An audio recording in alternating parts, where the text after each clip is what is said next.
Captain Jake Morrison sat in his command chair and watched the stars through the main screen of his ship. The U's Resilience moved through space at incredible speed, but the universe was so big that it felt like they were barely moving at all. Jake had been exploring space for 10 years now, and he still felt amazed every time. He looked at the endless darkness filled with tiny lights. The ship was quiet except for the soft hum of the engines and the beeping of computers. Most of the crew was asleep since it was night shift on the ship. Only a few people stayed awake to watch the controls and make sure everything worked right.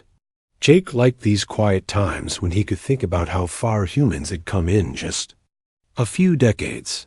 Suddenly, the communication system made a loud noise that woke up everyone on the bridge. Lieutenant Amy Parker jumped up from her chair and ran to the console. She pressed buttons and looked at the screen with wide eyes. Her face turned pale as she read the information. "Captain Morrison," she said with a shaky voice, "we are getting a signal from outside our solar system. It is not from any human ship or station." Jake felt his heart beat faster. This was the moment every space explorer dreamed about. First contact with aliens. He had imagined this day many times, but now that it was happening he felt scared and excited at the same time. "Put it on the main screen," Jake ordered. The screen flickered and showed lines of strange symbols that looked nothing like any human. Language. The symbols moved and changed like they were alive. Then the ship's computer started working to translate the message. It took several minutes before words appeared on the screen. "Unknown species of Sol 3, we are dying. Our people fall. To the wrack, if you possess mercy, please help us." The bridge became completely silent. Everyone stared at the screen and read the message again and again. These were real aliens asking humans for help. Jake felt a chill run down his back. The message was simple, but it carried the weight of an entire civilization crying out in desperation. "Get Dr. Lisa Chung up here right now," Jake told Amy. "And wake up Commander Rick Torres. Tell them we have a situation." Dr. Chung arrived first, still wearing her sleep clothes, but carrying her tablet computer. She was the ship's expert on alien life, and she had studied every theory about what aliens might be like. But now she was facing the real thing for the first time. "Captain, this is incredible," she said as she read the message. "Look at these language patterns. They are completely different from anything we have on Earth, but the computer was able to translate them. That means they sent us a translation key along with the message." Commander Torres walked onto the bridge, looking more awake than anyone had a right to be at this hour. He was a military man who had fought in the wars on Mars, and he always looked ready for action. "What do we know about these Vrak they mentioned?" Torres asked. "Nothing yet," Dr. Chong replied. "But from the message, it sounds like they are attacking. These aliens. The word choice suggests a war or invasion." Jake looked at the message again. The aliens had called humans unknown species of Sol 3, which meant they knew about Earth, but had never made contact before. They were asking for mercy, which suggested they saw humans as potentially dangerous. But they were also desperate enough to reach out to complete strangers. "Is there more data in the transmission?" Jake asked. Amy worked at her console for a few minutes, then nodded. "Yes, sir. There are files with information about their planet, their people, and something about the Vrak. Dr. Chong, I am sending it to your computer now." Dr. Chong opened the files, and her eyes grew wide as she read. "Captain, you need to see this. These aliens call themselves Zephyrians. They live on a planet called Coupler 442b. According to this data, their world has much less gravity than Earth and a thinner atmosphere. They are silicon-based life forms, not carbon-based like us." She showed them pictures of the Zephyrians. They were tall and thin with bodies that looked like living crystal. They moved gracefully, and their cities were made of beautiful crystal. structures that caught and reflected light in amazing ways. "They are beautiful," Amy whispered.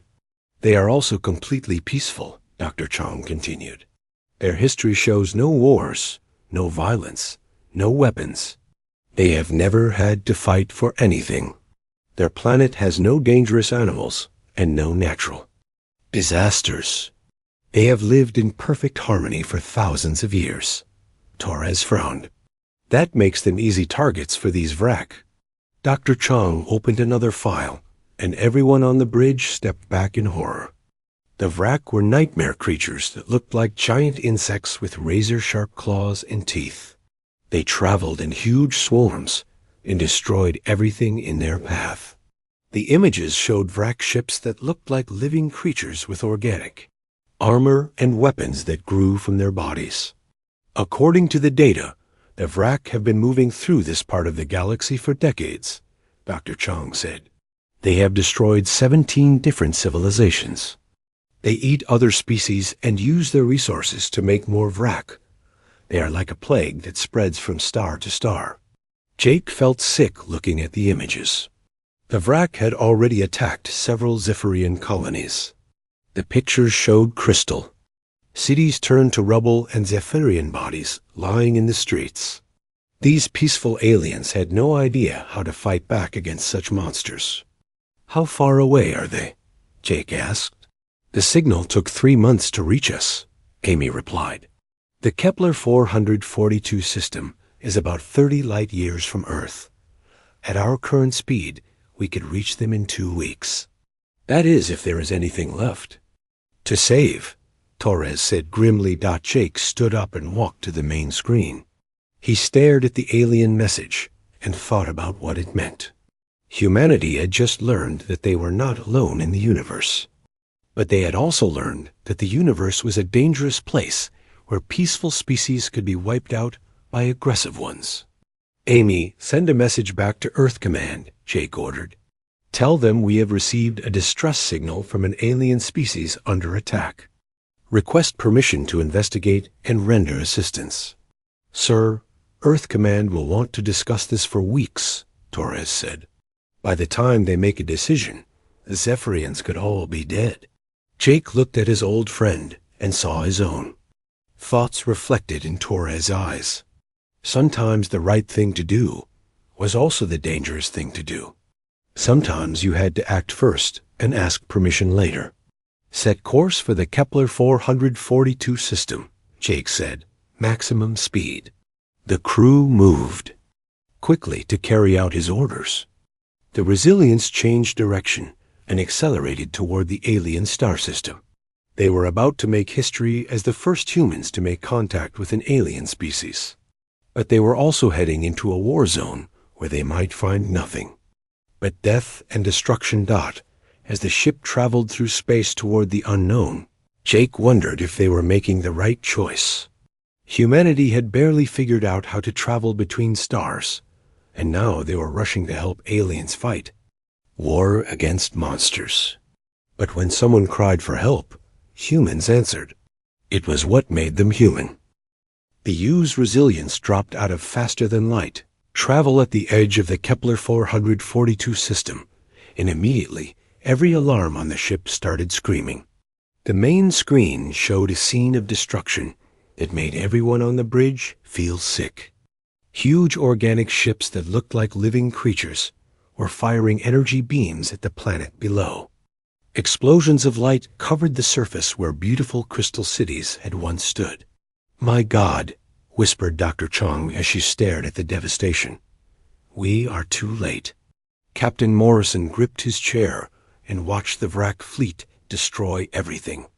In sight, there were at least 50 of the bioships, each one the size of a city. They moved like hungry animals, circling the planet and taking turns to attack different areas. The Zephyrian defense fleet was nothing but floating debris scattered around the planet. "Are there any survivors?" Jake asked. Lieutenant Parker worked frantically at her console. "I am picking up weak signals from the surface. There are still some Zephyrians alive, but not many. The Vrak have been bombing them for days." Commander Torres studied the enemy fleet through his binoculars. Those ships are not like anything we have ever seen. They look like they are alive. I can see them breathing, and their weapons are growing from their bodies like arms and legs. Jake felt a chill run down his spine. The Vrak were even worse than the images had shown. They were not just using biological technology. They were biological technology. Each ship was a living weapon that could heal itself and adapt to threats. Can we fight them? Jake asked. Torres looked at the size of the enemy fleet and shook his head. We have one ship with basic weapons. They have 50 battle creatures. We would last about 10 minutes in a direct fight. Then we do not fight them directly, Jake said. We get to the planet and help the survivors. Amy, take us down to the surface using the planet to hide us from the Vrak fleet. The Resilients moved carefully around the planet, staying in this shadow where the Vrak could not see them. The surface was covered with smoke and fire from the constant bombing. What had once been a beautiful world of crystal cities now looked like hell. They found a safe place to land near the remains of what had been the capital city. The crystal buildings were broken and melted. Their beautiful light displays now just scattered pieces of glass. Bodies of Zephyrians lay everywhere, their crystal forms shattered like broken mirrors. Lieutenant Parker led the first team down to the surface. She wore a special suit that let her breathe the thin air and move in the low gravity. Behind her came Dr. Chong and a group of Marines, carrying medical supplies and weapons. The first living Zephyrian they found was hiding in the basement of a broken building. It was a female who looked like she was made of blue crystal that caught the light and threw it back in beautiful patterns. She was tall and thin, with long arms and legs that moved like she was dancing, even when she was standing still. When she saw the humans, she fell to her knees and began making musical sounds that the translator identified as crying. Dr. Chong knelt beside her and spoke slowly. We are humans from Earth. We received your message and came to help. The Zephyrian looked up with eyes that were like diamonds. You came, she said in a voice like wind chimes. We called into the darkness, and you answered. But it is too late. The Vrak have killed almost everyone. Soon they will come for the rest of us. What is your name? Dr. Chong asked. I am called Singing Light, the Zephyrian replied. I was a teacher before the Vrak came. Now I am just trying to survive. More Zephyrians emerged from hiding places throughout the ruined city. They were all thin and weak from days without food or water. Many were injured, and all of them were terrified. They moved like ghosts through the rubble of their civilization. The humans led them to a safer area where they could treat the wounded and give them food and water. As Dr. Chong worked with the survivors, she learned more about their people and their situation. We never learned to fight, Singing Light explained. Our world has no dangerous animals and no wars. We have lived in peace for 10,000 years. When the Vrak came, we did not know what to do. Our weapons are only tools for building and mining. We have no armies or soldiers. Sergeant Ben Rodriguez was helping to move a large piece of crystal debris when 6 Zephyrians tried to help him. Even working together, they could barely move the piece that he lifted easily by himself. The Zephyrians stared at him with wonder and fear. How are you so strong? Singing Light asked. I am not particularly strong for a human, Ben replied. On our world, we have to be strong to survive. Everything tries to kill us, from the weather to the animals to each other. Dr. Chong explained to the Zephyrians that Earth was what humans called a death world, a planet so dangerous that only the strongest and smartest creatures could survive. The Zephyrians had never heard of such a place. Your world sounds terrible. Singing Light said, How do you live with such danger? We adapt, Dr. Chong replied. We learn to fight and survive. We become stronger and smarter with each generation. It is why we are still alive. The Zephyrians looked at each other with expressions that were hard to read. They were grateful that the humans had come to help them, but they were also beginning to understand what kind of creatures they had summoned. That night, as the humans set up a camp in the ruins, Elder Vithtar arrived. He was the oldest Zephyrian still alive, and the closest thing they had to a leader. His crystal body was cracked and dim from age and worry. "Welcome, beings from the Deathworld," he said to Captain Morrison. "We are grateful that you came, but I fear we have asked too much of you. The Vrak are too strong and too many.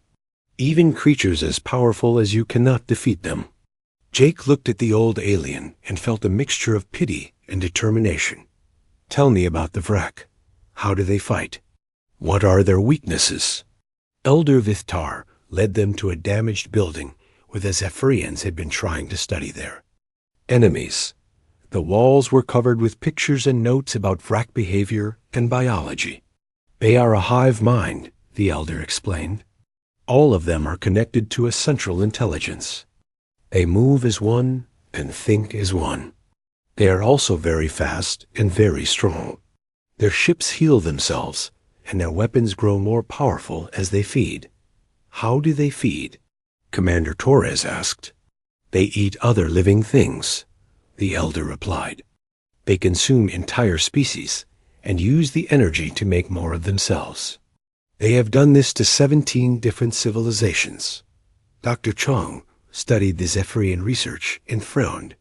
"This says they have never encountered serious resistance. Every species they have fought has been peaceful like you." "Yes," Elder Vithtar said sadly. "We have contacted other species that survived Vrak attacks. They all say the same thing. The Vrak are unstoppable. No one has ever defeated them." Jake looked at his crew and saw the same thought in all their eyes. The Vrak had never fought humans. Before, they had never encountered a species that had evolved through millions of years of warfare and violence. They had never faced creatures from a death world. "Elder Vithtar," Jake said, "we need you to gather all the surviving Zephyrians and bring them to this location. We are going to make a stand here." "A stand?" the elder asked. "But the Vrak will come with their entire fleet. You cannot fight them all." "We are not going to fight them the way you think," Jake replied. "We are going to fight them the human way." The Zephyrians looked confused, but they began to spread the word to other survivors. As they worked, Jake contacted his ship and ordered all the Marines to the surface. They were going to need every weapon and every soldier they had got as the sun set over the ruined Crystal City. Jake looked up at the sky where the Vrak fleet continued to circle like vultures. Tomorrow they would discover what happened when an unstoppable force met creatures who had never learned how to give up. Colonel Steve Banks arrived on the planet's surface with 200 human Marines and enough weapons to level a small city. The Zephyrians watched in amazement as the humans unloaded equipment that looked like it came from their worst nightmares. Everything the humans carried was designed to kill efficiently and effectively. "What is that device?" Singing Light asked Dr. Chong as she pointed to a large metal tube that Marines were setting up. "That is a plasma cannon," Dr. Chong replied. "It fires superheated gas that can melt through almost anything." "And that?" Singing Light pointed to smaller weapons the Marines carried. "Those are assault rifles. They fire small metal projectiles at very high speed. Each bullet can kill a Vrak instantly." The Zephyrian stepped back in horror. "Your people carry death in their hands like it is nothing." Dr. Chong looked at the frightened alien and tried to explain. "On our world, we had to learn to kill or be killed.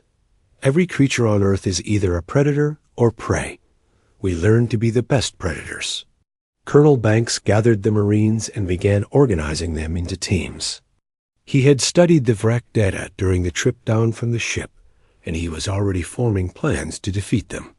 "Listen up," he told his soldiers. "These Vrak think they are the ultimate predators. They have never lost a fight because they have. never fought anything that knows how to fight back. Today we teach them what real predators look like. Dr. Nina Foster, the expedition's combat psychologist, was studying captured wreck specimens that the Zephyrians had managed to kill. The dead creatures looked even more horrifying up close. Their bodies were covered in sharp spines, and their claws were like metal knives. Fascinating, she said as she examined a wreck head. Their brains are very simple. They rely completely on the hive mind for intelligence. If we can disrupt their connection to the central intelligence, they become almost helpless. How do we do that? Colonel Banks asked. Electromagnetic pulse weapons, Dr. Foster replied. The same technology we use to disable enemy electronics should work on their biological communication system. Elder Vithtar watched the humans work and felt a mixture of hope and terror. These beings are more dangerous than the wreck, he whispered. To Singing Light, they study war like we study art. The first wreck attack came at dawn. A single bioship descended from orbit and began scanning the ruined city. The Zephyrians wanted to hide, but Colonel Banks ordered everyone to stay in the young. Open. We want them to see us, he explained. We want them to think we are easy prey. The wreck ship landed and disgorged 50 of the insect-like creatures. They moved in perfect formation, their hive mind coordinating every step. They expected to find terrified Zephyrians cowering in the ruins. Instead, they found humans waiting for them. The battle lasted exactly 47 seconds. The Marines opened fire with weapons the wreck had never seen before. Bullets tore through their organic armor like paper. Plasma beams melted their bodies instantly. Electromagnetic pulse grenades disrupted their hive mind connection and left them confused and helpless. When the smoke cleared, all 50 wrack were dead, and not a single human was injured. The Zephyrians stared at the battlefield in shock. They had watched their most feared enemies destroyed as easily as humans might step on insects. How did you do that? Elder Vithtar asked in amazement. We studied them, Colonel Banks replied. We learned their weaknesses, and we exploited them. This is how humans fight. We do not just use strength, we use intelligence. Marine Commander Julie Adams led a team deeper into the ruins where more wrack had landed. She moved through the darkness like a ghost, her night vision equipment letting her see perfectly in conditions that would blind the Zephyrians. The wrack had excellent senses, but they had never encountered a species that could move so quietly. Julie's team eliminated an entire wreck patrol without making a sound. The creatures died before they even knew humans were there. Your people are like shadows, Singing Light said to Dr. Chong. They move through the night like spirits of death. We evolved as hunters, Dr. Chong explained. Our ancestors had to track and kill dangerous animals in the dark. We learned to be invisible when we needed to be. The wreck fleet in orbit detected the destruction of their ground forces and responded with orbital bombardment. Energy beams rained down from space, turning sections of the city into molten glass. But the humans had expected this. They had studied wreck tactics and prepared for every move. Hidden beneath the city were tunnels that the Zephyrians had used for mining. Colonel Banks had turned these tunnels into a fortress. They are trying to flush us out, he explained to his officers. But we are not going to run. We are going to make them come to us. The next wave of wrack to land found the city apparently empty. They spread out to search for survivors, following their programming to hunt down every living thing. What they found instead were human traps. Explosives hidden in the rubble destroyed entire squads of wreck. Sniper teams picked off individuals from impossible distances. Poison gas-filled areas where wreck gathered, killing them slowly and painfully. This is not how war is supposed to work, one of the younger Zephyrians said to Elder Vithtar. The humans fight like they enjoy it. They do enjoy it, the elder replied grimly. That is what makes them so dangerous. They do not fight to survive. They fight to win. Dr. Foster had been studying the psychological effects of human tactics on the Vrak hive mind. What she discovered was even more disturbing than she had expected. The Vrak are starting to feel something they have never experienced before, she reported to Colonel Banks. Fear. Their hive mind is being disrupted by emotions they do not understand. Good, Banks replied. Fear makes enemies stupid. Stupid enemies are dead enemies. The Zephyrians watched as the humans turned their ruined city into a killing field. Every street became a trap, every building a weapon. The beautiful crystal structures that had once reflected light now reflected the fire of human weapons. Major. Carl Murphy led a team that captured several Vrak alive. The creatures were taken to a secure location where Dr. Foster could study them. What she learned changed everything. The Vrak hive mind is not as unified as we thought, she reported. It is actually made up of smaller groups that communicate with each other. If we can isolate these groups, we can turn them against each other. How? Colonel Banks asked. By feeding them false information, Dr. Foster replied. We can make them think their own forces are enemies. We can make them attack each other. The plan was put into action immediately. Human hackers used captured Vrak communication equipment to send false signals to different parts of the hive mind. Within hours, Vrak forces were attacking each other, thinking they were fighting human infiltrators. The Zephyrians watched in horror as the humans turned the Vrak's greatest strength into their greatest weakness. The unity that had made them unstoppable was now destroying them from within. Your people are not just warriors, Elder Vithtar said to Captain Norrison. They are artists of war. They paint with death and create masterpieces of destruction. Jake looked at the old alien and felt a strange mixture of pride and shame. Humans were good at war, perhaps too good. They had taken a species that had terrorized the galaxy for centuries and defeated them in a matter of days. We do what we must to survive, Jake replied. Sometimes survival requires terrible choices. As night fell over the ruined city, the Vrak fleet in orbit began to withdraw. They had lost thousands of their ground forces, and their hive mind was in chaos. For the first time in their history, the Vrak were retreating, but the humans were not finished. Colonel Banks looked up at the fleeing bioships and smiled grimly. Where do you think you are going? He asked the empty sky. We are not done with you yet. The Zephyrians had asked for help, and humans had answered. But they were beginning to understand that human help came with a price. The Vrak were learning to fear, but so were their supposed allies.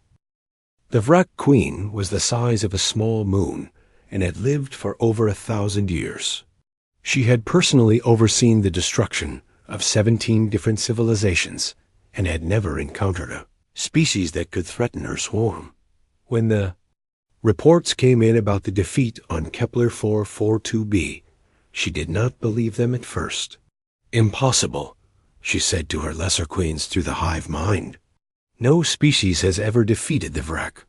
These humans must be using some kind of technology. We do not understand. But as more reports arrived, the queen began to realize that something truly unprecedented was happening. The humans were not just defeating her forces, they were hunting them. They moved through space like predators tracking prey, following her bioships and destroying them one by one.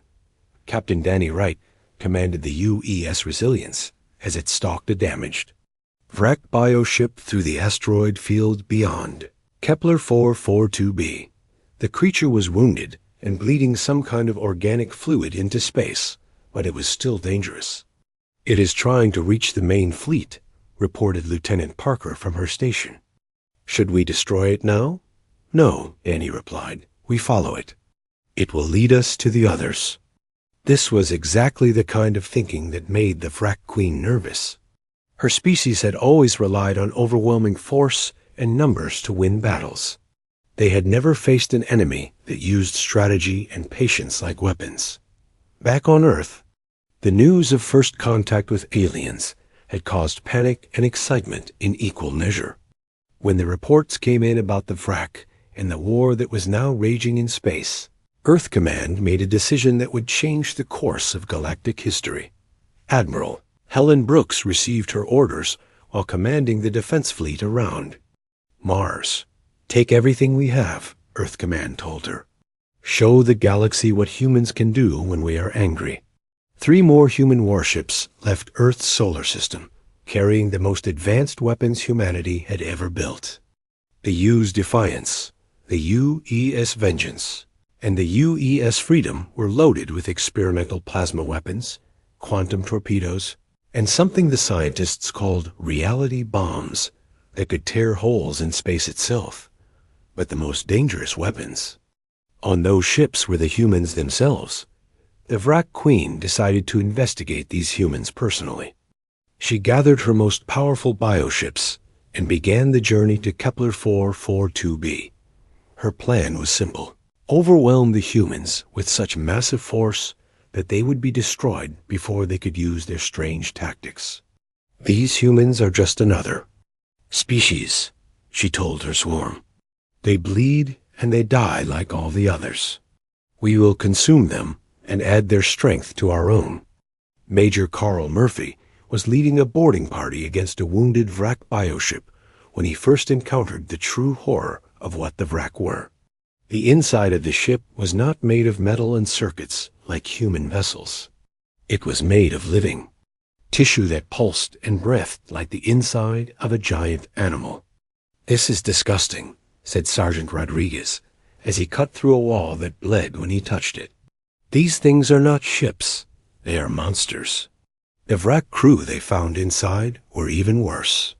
They were not individual creatures, but parts of a larger organism. When the humans killed one, the others felt its pain through the hive mind. When they destroyed a group, the rest went insane with rage and grief. "They are not just connected," Dr. Foster reported over the radio. "They are the same creatures spread across multiple bodies. Every death is like losing a piece of themselves." This gave the humans an idea that was both brilliant and terrifying. If the Vrak were all connected, then pain and fear could spread through the entire swarm instantly. The humans began using psychological warfare on a scale that the galaxy had never seen before. They did not just kill Vrak, they made them suffer. They used sonic weapons that caused incredible pain without killing.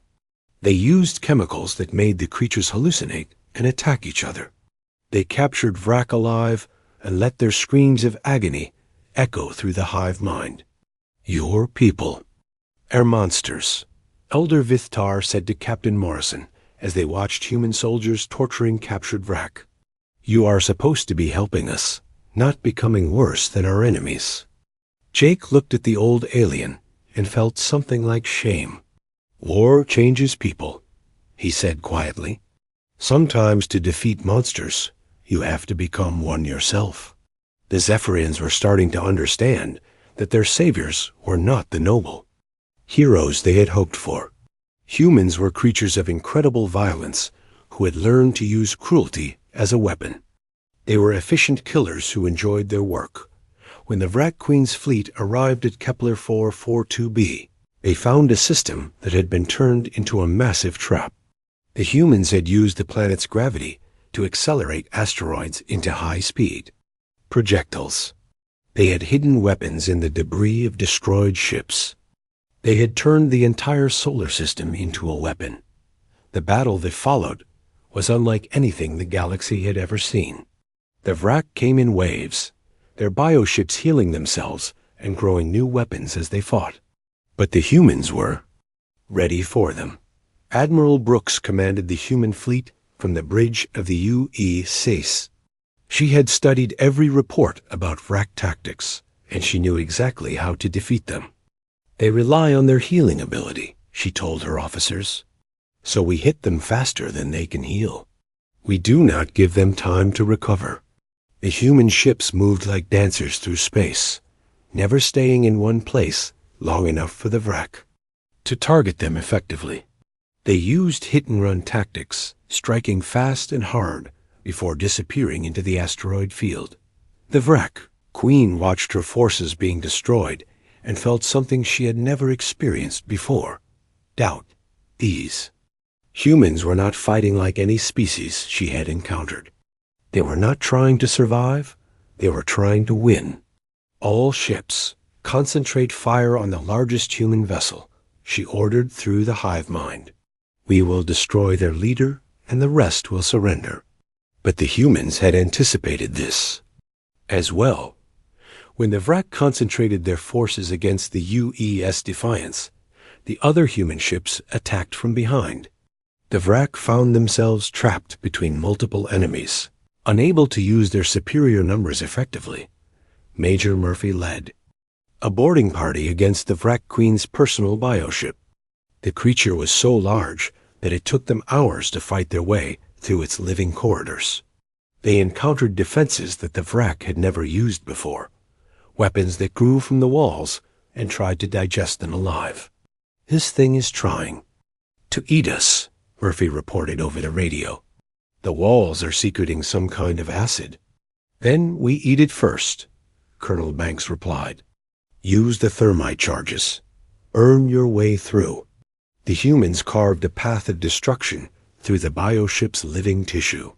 They used flamethrowers to cauterize wounds so the ship could not heal. They used explosives to blow holes in vital organs. They turned the Vrak's own biology against them. When they finally reached the Queen's chamber, they found a creature that was beyond description. She was part insect, part machine, part something that had never existed in nature.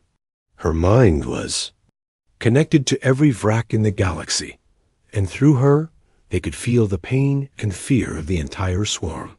"You cannot win," the Queen said to the humans through speakers that grew from her flesh. "I am eternal. I am the swarm. Even if you kill me, others will take my place." Major Murphy looked at the alien horror and smiled grimly. "Maybe," he said, "but you will not be alive to see it." The battle for the Queen's chamber lasted for hours.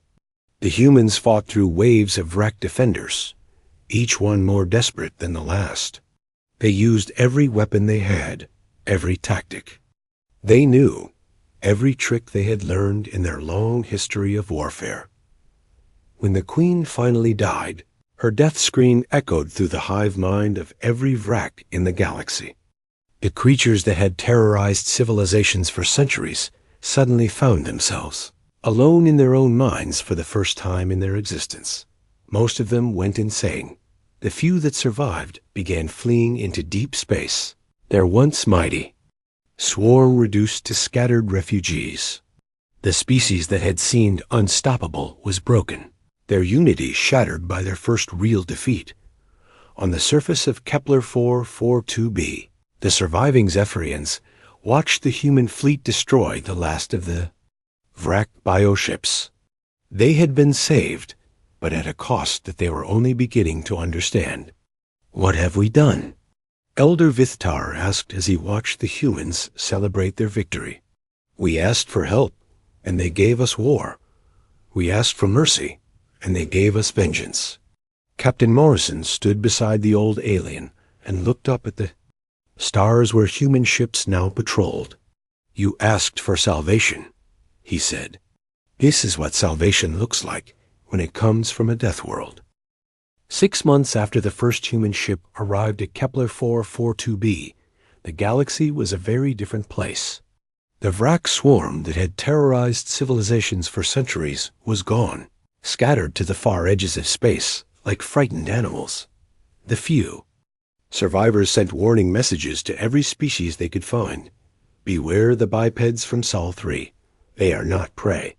They are the hunters." Admiral Helen Brooks stood on the bridge of her flagship and watched construction crews building humanity's first military base outside their home solar system. The Crystal City below had been rebuilt, but now it was surrounded by human weapons and defended by human soldiers. The Zephyrians had gotten their planet back, but they shared it now with creatures they were beginning to fear more than their original enemies. "The Senate of Peaceful Worlds wants to meet with us," reported Captain Wright from his communications station. "They represent 47 different species across the galaxy. They want to discuss what they call the human problem." Admiral Brooks smiled grimly. She had expected this. News of what humans could do in war had spread across the galaxy faster than their ships could travel. Species that had never heard of Earth now knew to fear it. "Tell them we will meet with them," she replied. "But the meeting will be here, in this system. If they want to talk to humans, they come to us." On the planet's surface, Elder Vithtar was leading a group of young Zephyrians through the rebuilt city. The crystal structures were more beautiful than ever, but now they were mixed with human buildings made of metal and concrete. The contrast was jarring, like mixing art with weapons. "Tell us again about the humans," one of the young ones asked. "Are they really as dangerous as the stories say?" Elder Vithtar looked at a group of human marines walking patrol through the crystal gardens. They moved with casual confidence, their weapons always ready, their eyes always watching for threats. Even in peacetime, they looked like they were hunting. "They are more dangerous than the stories say," the elder replied quietly. "They are creatures of war who have learned to smile while they kill. They saved us, but they also changed us. We can never go back to the innocence we had before." Dr. Lisa Chong was working in her new laboratory, studying samples of wrecked tissue and technology. The defeated enemy had left behind a treasure trove of biological innovations that could revolutionize human medicine and engineering. But every discovery came with a dark reminder of what humans had become. The Vrak were perfect killing machines, she reported to Captain Morrison. They had evolved over millions of years to be the ultimate predators. And we destroyed them in 6 months. What does that say about us? Jake looked at the data and felt a mixture of pride and horror. Humans had proven they were the most dangerous species in the galaxy, but that knowledge came with a heavy price. They were no longer the innocent explorers who had left Earth seeking new worlds and new life. They were conquerors now, whether they wanted to be or not. The first delegation from the Senate of Peaceful Worlds arrived 2 weeks later. They came in ships that looked more like works of art than vehicles, beautiful and graceful, but obviously unarmed. The species they represented were all peaceful, all civilized, all completely terrified of what humans might do next. Ambassador Quelter from the Delian Republic was their spokesperson. She was a tall, elegant creature with skin like silver and eyes like stars. Her people had achieved faster-than-light travel when humans were still living in caves, but now she approached them like a mouse approaching a sleeping cat. "We come in peace," she said to Admiral Brooks during their first meeting. "We wish to welcome humanity to the galactic community and discuss how we can all live together in harmony." "Harmony is good," Admiral Brooks replied, "but peace must be earned." The Vrak thought they could destroy innocent civilizations without consequences. They learned otherwise. The ambassador shifted nervously. "Yes, we are all grateful for what you did for the Zephyrians, but many species are concerned about human expansion. Your military capabilities are far beyond anything we have seen before." "Good," Admiral Brooks said simply. "Fear keeps the peace better than any treaty." The negotiations continued for weeks. The peaceful species wanted guarantees that humans would not attack them. They wanted limits on human military expansion. They wanted assurances that Earth would respect the sovereignty of other worlds. The humans listened politely to all their requests, then made their own demands. They wanted access to galactic trade routes. They wanted the right to establish military bases in key systems. They wanted other species to help hunt down the remaining Vrak scattered across space. "You are asking us to help you build an empire," Ambassador Quelter said during one particularly tense session. "We are asking you to help us keep the peace," Admiral Brooks replied. "The galaxy is a dangerous place. Without strong defenders, peaceful species like yours become prey for the next group of monsters that comes along." Major Murphy had been promoted to colonel and was now in charge of training Zephyrian volunteers for their new defense force. It was slow work. The crystal. Beings were strong and intelligent, but they had no instincts for violence. Teaching them to fight was like teaching fish to fly. "Hold the weapon like this," he instructed a young Zephyrian named Brightsong, pointed at the target, and squeezed the trigger slowly. Brightsong tried to follow the instructions, but his crystalline hands were shaking.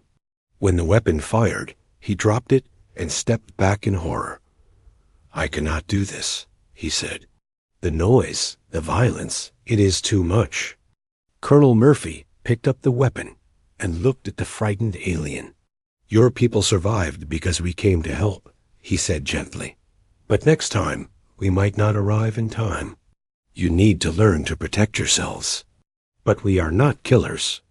"Like you," Brightsong replied, "we are not made for war." "Neither were we, originally," Murphy said. "But our world taught us that the universe does not care what you are made for. It only cares what you can become." Dr. Nina Foster was studying the psychological effects of human contact on various alien species. What she found was disturbing. Every species that had encountered humans was changing, becoming more militaristic, more paranoid, more violent. "We are not just changing the political landscape of the galaxy," she reported to the human leadership. "We are changing the nature of civilization itself. Species that had never known war are now building armies. Peaceful traders are arming their ships. We have introduced the concept of violence to cultures that had forgotten it existed." "Captain." Morrison read her report and felt the weight of responsibility settling on his shoulders. "Are we making the galaxy safer or more dangerous?" "Both," Dr. Foster replied. "We are making it safer from external threats like the Vrak, but we are making it more dangerous for everyone, including ourselves." The final agreement with the Senate of Peaceful Worlds was signed on a space station orbiting the Zephyrian homeworld. The treaty established humanity as the official protectors of galactic peace, with the right to intervene in conflicts and maintain military bases throughout known space. In exchange, humans agreed to respect the sovereignty of peaceful species and to limit their expansion to uninhabited systems. It was a compromise that satisfied no one completely, but gave everyone something they needed. Elder Vithtar watched the signing ceremony and felt a deep sadness in his crystal heart. "We have traded one master for another," he told Singing Light. "The Vrak would have killed us, but these humans will change us into something we do not recognize." "Is that not better than being dead?" Singing Light asked. "I do not know anymore," the elder replied. "Our children learn to fight now. Our artists create weapons instead of beauty. Our singers practice war songs instead of peace hymns. We are alive, but are we still Zephyrian?" The ceremony ended with Admiral Brooks speaking to representatives from across the galaxy. Her words were broadcast to every inhabited world, carrying a message that was both promise and warning. "Humanity has accepted the responsibility of keeping peace in this galaxy," she said. "We did not ask for this role, but we will fulfill it. To peaceful species, we offer our protection and friendship. To those who would prey on the innocent, we offer only one choice: leave or be destroyed." As the delegates returned to their home worlds, they carried with them the knowledge that the galaxy now had new masters. The age of peaceful expansion and gentle exploration was over. The age of human dominance had begun. On Earth, people celebrated the news that their species had become the protectors of galactic civilization. They built monuments to the heroes who had defeated the Vrak and established human supremacy among the stars. But some people, like Dr. Chong, wondered if they had won a victory or lost their souls. We went to the stars to find new life and new civilizations, she wrote in her final report. Instead, we found war and became warriors. We set out to explore the universe and ended up conquering it. History will decide if we were heroes or monsters. Perhaps we were both. The Zephyrians had cried for help when death came for them. Humans had answered that call and driven the monsters away. But in saving one innocent species, humanity had revealed to the galaxy that the most dangerous predators in the universe came from a small blue planet orbiting an ordinary star.